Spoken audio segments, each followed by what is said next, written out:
올류 K3 주행 리뷰입니다. 이 차는 2018년에 리틀 스팅어라는 수식어로 출시됐습니다. 외관이나 실내 디자인이 스팅어에 비빌 건 아니지만 주행 질감이나 실내 디자인이 상당히 와일드 하더라고요.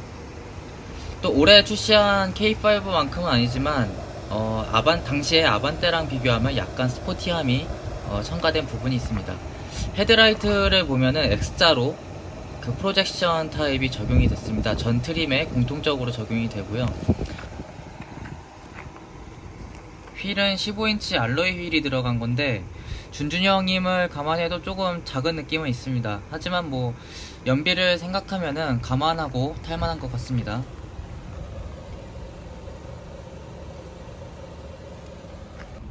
뒷부분의 리어 램프를 보면 풀옵션 같은 경우에는 에로우라인 LED 리어 콤비네이션 램프라고 활 모양으로 이제 리어 램프가 되어 있는데 이거는 기본형 타입입니다.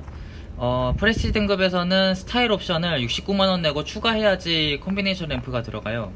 기본형도 나쁘진 않죠. 트렁크 보면은 트렁크는 용량이 502리터로 되어 있습니다. 따로 기능이 있는 건 없고 그냥 텅 빈 공간이에요. 용량은 꽤 큰 것 같습니다.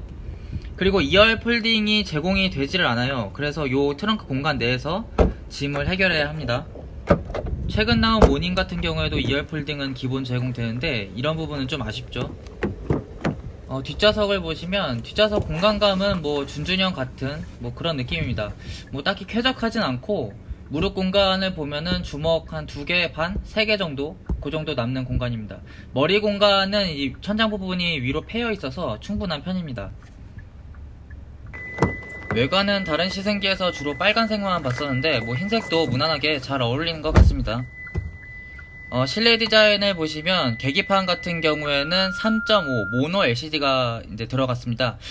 요즘 나오는 풀컬러 LCD만큼은 아니지만 나름 볼만하다고 생각합니다.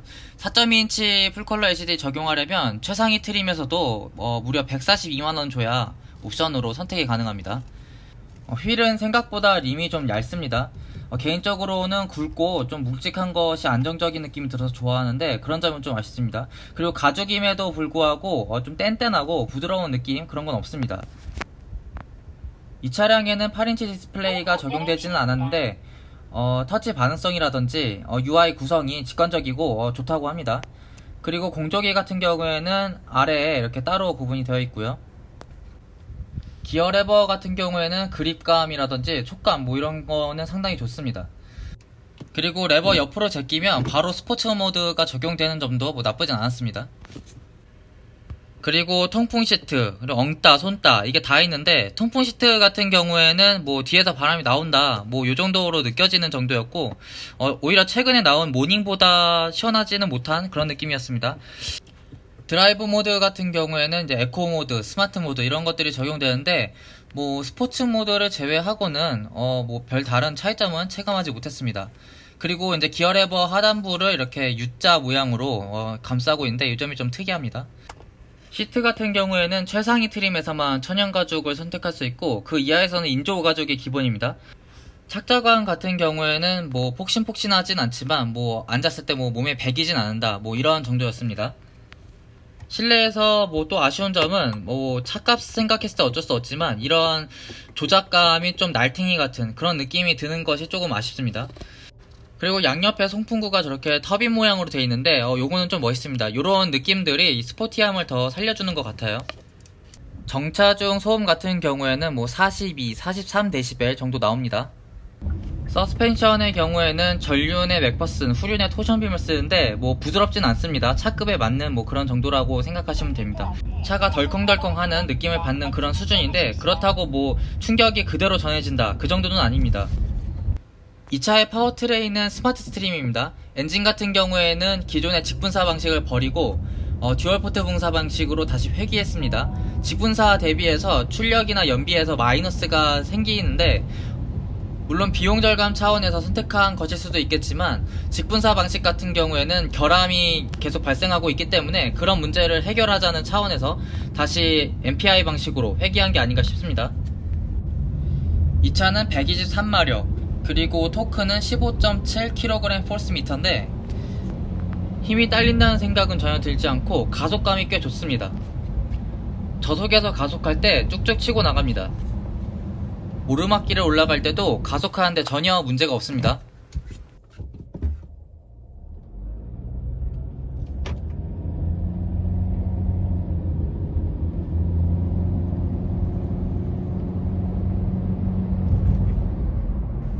변속기는 스마트 스트림 IVT라고 불리는 CVT 타입의 무단 변속기를 사용하고 있는데 D모드에서 변속이 굉장히 자연스럽습니다. 그리고 수동 모드에서는 마치 체인이 아니라 각 단수마다 기어가 체결되는 그런 느낌이 듭니다. 그래서 주행질감이 상당히 좋은 편입니다.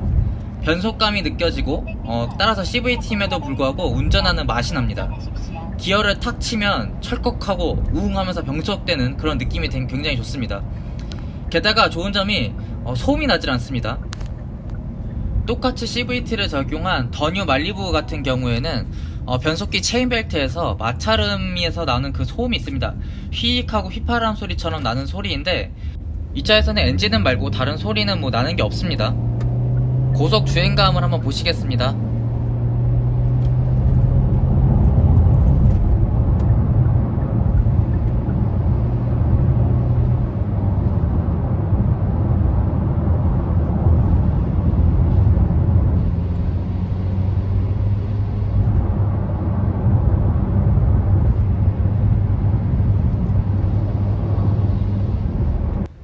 보신 것처럼 소음이나 진동이 꽤 심한 편이죠.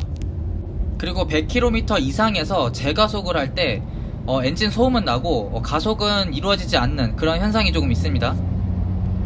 결함이라기보다는 출력의 한계 때문이 아닐까 생각합니다. 소음이나 그런 것들은 준준형급에서 할 수 있는 방음의 한계가 있기 때문이라고 생각을 하는데 또 어떻게 생각하면 오히려 이런 것들을 즐길 수도 있는 거 아닌가 그런 생각을 했습니다. 이 차를 만약에 첫 차로 받은 20대라고 생각을 하면 스릴을 즐기면서 타기에는 딱이지 않나 그런 생각을 합니다. 그냥 성능이 딸려서 소음나고 진동 울리는 건데 개소리냐 이렇게 생각할 수도 있겠지만 개인적으로 몰아보면서 이런 주행질감이 오히려 괜찮을 수 있다고 생각을 했습니다.